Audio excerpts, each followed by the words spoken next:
आज मी एक अशी आयडिया तुमच्याशी शेअर करणार आहे की यामुळे एक डेकोर टच मिळेलच पण खूप सारे पैसेसुद्धा वाचू शकतात.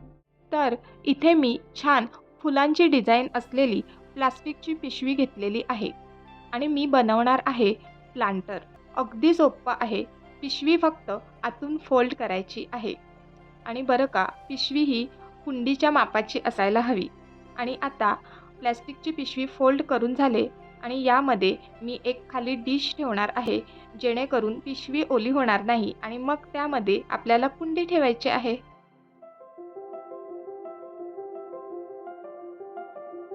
हे पिशवीचे कॉर्नर आहेत ते आतील बाजूने फोल्ड करायचे म्हणजे व्यवस्थित गोलाकार शेप येईल. And it's done. काही सेकंदातच प्लांटर रेडी आहे. ही आयडिया तुम्हाला आवडली का? मला कमेंट बॉक्समध्ये नक्की सांगा.